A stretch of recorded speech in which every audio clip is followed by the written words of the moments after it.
And welcome back to EWC Central. We'll obviously give you some updates on the PUBG results as well as every other tournament taking place in just a few minutes. But I have yet another special guest. This is a personal friend, a professional colleague. We have known each other for many, many years.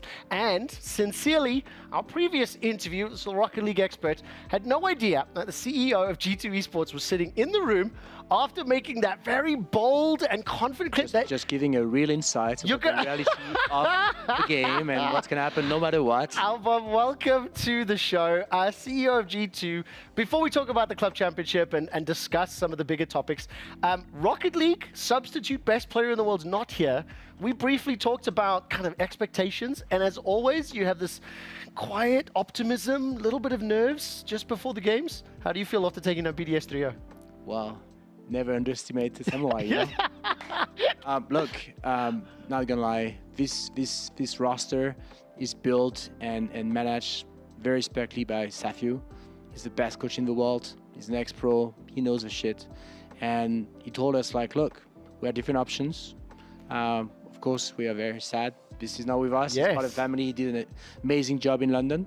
But Safiu is like, okay, what is best, you know? Yeah. And we could have played safe. We had some option with veteran. We have option with maybe ex-players from G2 that could have come back for one tournament. Yeah. It's like, fuck no. Like, if we want to win this with like all the French teams, Falcons playing at home, Furia going crazy, we need to go all in. And he did. Yeah. I mean... well, listen, it's a great start. I mean, you made the quarterfinals already, so that's... Look, we're happy. Yeah. We're happy because, you know, there's the eye test. Yeah. And this team is a team. Yes. You know, and that's something that with 5 days of training was just a wish at this stage. You know? We had a little bit of a fun conversation. I'm sure you just heard the previous interview. Gibbs, who's with us from Rocket League, we had the Rocket League interview, so we're doing a co-stream as well. We've been having a fun conversation around what if G2 win after they beat BDS for some reason? I take it. Then, what happens? Do you decide not to run Beast Mode at Champs in 2 weeks? Oh, I'm not going to ask you to comment. It's a fun debate that we're having, and you know me well enough to know how much fun I'm having with the content on air, Alban. Okay, let's stop. I can wait. You can wait. To win the World Cup in Dallas with Beast Mode. Okay, there we go. That was pretty firm. Gibbs, that was for you. Okay, let's zoom out for a little bit. There's a lot happening this week. Just earlier on in our show, we had Michael Ashford from the Esports Awards. I know you'll be in attendance there. There's the new sports conference happening as well. We contested. Like we have like a... Oh, I'm well aware. Like content team, you know? Content team of the year. Tell me what else you're doing here this weekend, Alban. Come on, give me the full itinerary list. No, I'm just saying, like Esports Awards, we are attending, but we are participating. Oh, there we go. So you're obviously on the nominee list. What are you doing here outside of the business side of things, and what are you enjoying the most? I'm the #1 fan of G2. So I'm basically... Right now, you forced me to do an interview while my boys are playing in sim racing. I did, yes, correct. And I'm also on my phone because there's an LEC game somewhere. Yes, exactly. And then, you know, tomorrow I'm going to go to Rocket League. And look, and sometimes I work, but that's my job. As somebody that's obviously close and a fan, and you know, there would have been Valorant and Counter-Strike, but those things didn't go as well. I have to be fair. I have to show you love and be critical at the same time. Counter-Strike goes in final. Yeah, final. Yeah. Final. Yeah, final here, but not the other one. Okay, let's talk about the club. Since Alban has brought up all the games, obviously G2 Esports have had a number of participations here at EWC. We've got the club championship top 16. I want to show you the scoring. So you can take a look at this for the time being. Currently sitting in 10th place, 935 points to your name. 1,000 is Lunar Galaxy with Jafonzo's win from last week. BDS, if they don't make it, they get bumped out. They need to place top 8 or they are not eligible. But crucially, Team Liquid, no teams competing. Only 25-45. T1 are struggling in PUBG. So that kind of is the benchmark. Do you reckon, how high are we going here this week? Well, you know, we had 16 participating. Yep. So we're not invited in theory. Yep. Like there's like the Liquid of the world, the Vitality, the Fnatic coming with 10, 15, 20 teams. Yeah. We have no chance. So we played quality. We played long term. All rosters have been built for a long time, and we capitalize on them. And look, final weekend, 2 more games to go. We have a chance, so we're gonna compete. Yeah. I mean, Rocket League looks solid. It looks really good so far. Looks solid. I heard some experts are thinking we can go far. Yeah.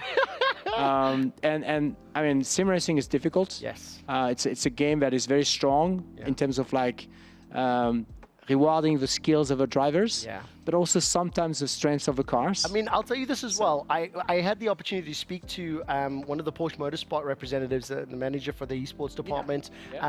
We got to watch them. We saw Redline Racing doing incredibly well. What I'll do is I'm going to bring up a graphic on the low third, so it'll show all the games from G2 competing at EWC and the results. Third to fourth, League of Legends, second in Counter-Strike. Modern Warfare 3 was, I think, the biggest disappointment, at least in my eyes. Riyadh Masters also a challenge, but like we've had two great performances and then two. Yeah, I mean, like, let's face it. We have world contesting teams in League of Legends, Counter-Strike, and Rocket League. Yes. And we have a challenging team in the other rosters. Yeah. I think the meta, the patch for Dota has been quite damaging for all Chinese teams, not just ours. Super tough. Yeah. So Call of Duty is a very young game for us. At G2, we have two things: we win or we learn. Yeah. This year we learned a lot. Yeah. And I think content tournament. no. I mean, because we were not happy with the performance, we actually used the tournament as a tryout. Yeah. So I don't know if you know, we had two players that were not G2 before. They came for this tournament. You know, it's real life test. You know, like if you go on stage, and I heard about the honeymoon period. Oh yes. That didn't happen there. Yeah. That didn't happen there. Yeah. And then now we have two more games, and you know, some big organization like Fnatic and Liquid are not competing this weekend. Yeah. So we have an opening. We're gonna try to take it. I mean, it is very true. Number of participants, number of points so far, a very real chance to climb much higher. Okay, let's zoom out, look a little bit ahead. EWC as a whole and the future, you mentioned it, only 6 participants. I've spoken to Vitality, I've spoken to FaZe, haven't spoken to Team Liquid just yet, but a lot more participants, a lot more of a deep dive into the first EWC. Are we going to see more teams from G2 next year? Yeah, we always consider options. Maybe one of the things that we make a bit differently from some of these teams is that if we commit to one game, it's a long-term play. And right now, I mean, we're born in Europe, we expanded, we've now 4 teams in North America, we have 1 team in China. Where we consider to have an additional roster, it's also an opportunity for us to connect with new fans. So we are absolutely looking for options to expand in new games, but likely also in new region. Yeah. And that takes a bit more time. If we do it, we want to do it right. And that's why, when title were announced, we didn't jump on signing people because we don't want to cut them 6 months later. Yeah. If we do something, we want to do it right because they're going to wear our jersey. We're going to introduce them to our fans. And if we do this, it's with a long-term play. Yeah, it makes a lot of sense. And of course, with next year, you and I have had very loose conversations around not only EWC, but also looking ahead to IRC. Titles are going to be on that. Is that something that G2's thinking about? Can we get a scoop on thoughts there? So you mean the Olympics? Oh, yes. Okay, yes. okay. So just disclaimer, I'm a member of a commission that advises the IOC on the Olympic Games. So of course, I know a bit about this topic. That's why I'm asking. I want to dig it out. But that's a very personal commitment. It's not G2. It's just Yeah. me because of my background. I worked for the Olympics in the past. And so I would say I'm very excited. I think it's a fantastic project. I'm very impressed with the speed with which the IOC have moved to a position where it's not a sport, it's not us, to fully embracing it and trying to create something that never been done before. So it will be what has been announced now publicly will be a very rich portfolio of games with a combination of like sports simulation like EFC and games like that. Virtual sports, so virtual version of existing sport like Swift for cycling, for example. And what we call traditional esports. Yeah. It's like the game we love. We don't know which game we're going to have at the end, but I hope we're going to get MOBAs like League, we get like fantasy game like Rocket League, so that we can really connect the dots with all the dimension of sport, esports, virtual sports. And with 2 things that make it very special to me, to make it very special to what exists already. 1, national teams. Yes. Fuck yeah, we're going to get the World Cup of national teams. Especially because I was in France watching South Africa win the Rugby World Cup. Oh, you mean Rugby Sevens? Oh yeah. Yeah. And so that will make it very special because we have been dreaming of this game between Spain and France for years. Yes. We've been dreaming to see Denmark beating Korea. And I think we're going to see that in several games that we love. Yeah. And it will make it very special to attend this event. It's also going to be a huge impact as well because that's something that has not traditionally really been done. Yeah. All national teams. And I'm going to touch on that. I mean, I think The third aspect that is very important is that it took 120 years for the Olympics to be fully mixed. Yeah. That means in Paris this summer, we had 50% of the athletes that were happens to be women. Yeah.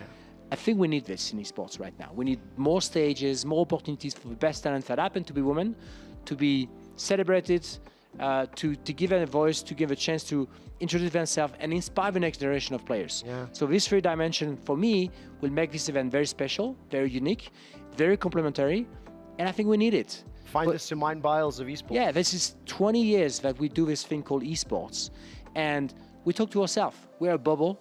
We have been building a passionate fan community, but we don't talk to the rest of the world. They don't understand it. We don't break through mainstream, and I think building this event through the Olympics idea with a very differentiated positioning will allow us to celebrate heroes. Yeah. I want the player of G2, to come back to your question, I want the player of G2 to be celebrated for what they are.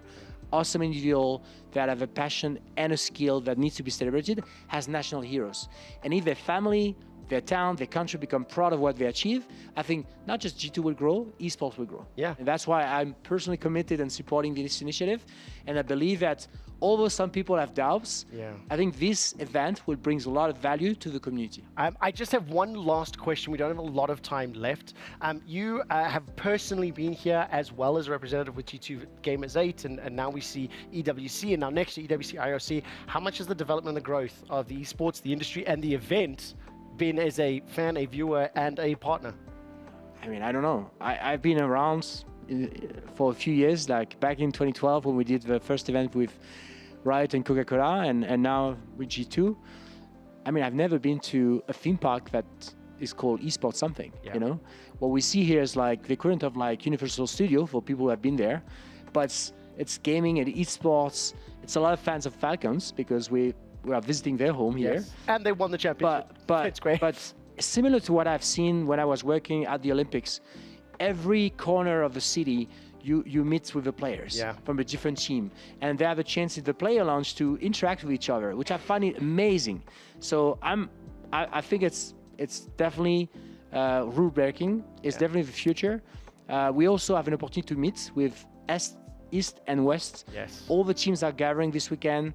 I had a meeting yesterday with Chinese organizations, and it's amazing to see that the world is collaborating to get some new things. Yes. I will say this. Unfortunately, I have a very short amount of time. Give a shout out, G2 fans, supporters, camera number 1.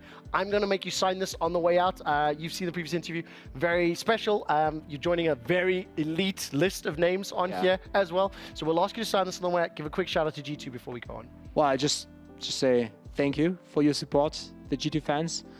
Sorry for the heart attack that we give you sometimes, and look forward to give you another one when we're going to win the Rocket League tournament this weekend. There we go. We heard it here first from our content creators. Alban, thank you so much for a fantastic interview. We're going to check in on Rocket League in the Qiddiya Arena. We'll be right back after that. Play in there.